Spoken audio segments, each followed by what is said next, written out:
चलिए एक झील के बारे में सोचते हैं, जिसका पानी एकदम शीशे जैसा साफ है और जिसमें जिंदगी फल फूल रही है। अब सोचिए कि वही झील धीरे धीरे एक हरे बदबूदार दलदल में बदल जाए। ये कोई डरावनी कहानी नहीं है, ये एक असलियत है, एक धीमी लेकिन बहुत ही खतरनाक प्रक्रिया का नतीजा, जिसे कहते हैं यूट्रोफिकेशन। तो सवाल ये उठता है कि आखिर ऐसा क्या हो जाता है जो एक जीती जागती खूबसूरत झील को एक मुर्दा खामोश जगह में बदल देता है। वो कौन सी ताकत है जो पानी से सारी जिंदगी खींच लेती है? चलिए आज इसी रहस्य से पर्दा उठाते हैं। इस पूरे बदलाव के पीछे जो असल गुनाहगार हैं वो कोई और नहीं बल्कि एक ऐसी प्रक्रिया है जो है तो कुदरती लेकिन इंसानी हरकतों की वजह से बहुत ज्यादा बढ़ गई है, और इसका नाम है यूट्रोफिकेशन। सच कहें तो ये एक खामोश कातिल है जो चुपचाप हमारे पानी के स्रोतों का दम घोंट रहा है। ठीक है, तो आसान भाषा में समझते हैं कि ये है क्या। देखिए, यूट्रोफिकेशन तब होता है जब किसी झील या तालाब जैसे पानी के सोर्स में पोषक तत्व यानी कि न्यूट्रिएंट्स ज़रूरत से बहुत ज़्यादा जमा हो जाते हैं। और ये न्यूट्रिएंट्स खास तौर पर नाइट्रोजन और फॉस्फोरस शैवाल मतलब एल्गी के लिए एक तरह से सुपर फर्टिलाइजर का काम करते हैं। इस तुलना से ना पूरी तस्वीर एकदम साफ हो जाती है। एक तरफ है ओलिगोट्रोफिक वाटर यानी एक सेहतमंद झील, साफ पानी, ढेर सारी ऑक्सीजन और मछलियों से भरी हुई। और दूसरी तरफ है यूट्रोफिक वाटर मतलब एक बीमार झील, गंदा धुंधला पानी, ऑक्सीजन की भारी कमी और जिंदगी के नाम पर लगभग कुछ भी नहीं। फर्क कितना बड़ा है ये इस प्रक्रिया के असर को दिखाता है। तो सवाल ये है कि एक अच्छी भली सेहतमंद झील इस हाल तक पहुंचती कैसे है?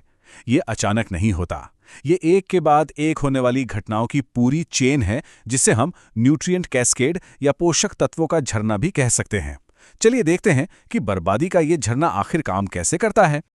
तो ये पूरी कहानी ना 5 हिस्सों में बटी है। चलिए एक एक करके इसे समझते हैं।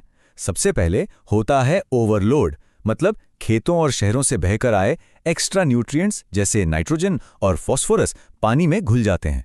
फिर आता है असली धमाका, जिसे कहते हैं एल्गल ब्लूम। ये न्यूट्रिएंट्स शैवाल के लिए मतलब एल्गी के लिए एक सुपरफूड जैसे हैं और उनकी आबादी में एक जबरदस्त विस्फोट होता है। अब तीसरे कदम में क्या होता है? ये शैवाल की मोटी परत सूरज की रोशनी को नीचे जाने से ही रोक देती है, तो रोशनी के बिना नीचे के पौधे और फिर खुद ये शैवाल भी मरने लगते हैं और झील के तल में जमा हो जाते हैं। और यहीं से शुरू होता है सबसे खतरनाक खेल, डीकॉम्पोजिशन। इन मरे हुए पौधों को गलाने सड़ाने वाले जो बैक्टीरिया होते हैं वो पानी में घुली हुई सारी की सारी ऑक्सीजन खींच लेते हैं। तो नतीजा क्या निकला? पानी में ऑक्सीजन खत्म और वो बन जाता है एक डेड जोन। अगर इसे और भी आसान तरीके से समझना है तो ये बिल्कुल वैसा ही है जैसे हम किसी गमले में लगे पौधे को इतनी ज्यादा खाद दे दें कि वो बाहर से तो शायद कुछ वक्त के लिए हरा भरा दिखे, लेकिन अंदर ही अंदर उसकी जड़ें सड़ जाएं और वो पौधा खत्म हो जाए। तो ये एक्स्ट्रा न्यूट्रिएंट्स आते कहाँ से हैं और इनका हमारी दुनिया पर असर क्या पड़ता है? सच तो ये है कि इस समस्या की जड़ें शायद हमारी सोच से भी कहीं ज्यादा गहरी हैं। ज्यादातर मामलों में इसके स्रोत हम इंसानों की ही गतिविधियां हैं। खेतों में इस्तेमाल होने वाली खाद और जानवरों का वेस्ट जब बारिश के पानी के साथ बहकर नदियों और झीलों में पहुंचता है, शहरों और फैक्ट्रियों से निकलने वाला गंदा पानी बिना साफ किए छोड़ दिया जाता है। और तो और हवा में जो प्रदूषण है ना, वो भी बारिश के साथ मिलकर पानी में इन न्यूट्रिएंट्स का जहर घोलता है। और इसके जो नतीजे होते हैं वो वाकई बहुत भयानक है। पानी में डेड जोन बन जाते हैं, मतलब ऐसी जगहें जहां ऑक्सीजन है ही नहीं, इसलिए कोई जिंदगी भी नहीं बचती।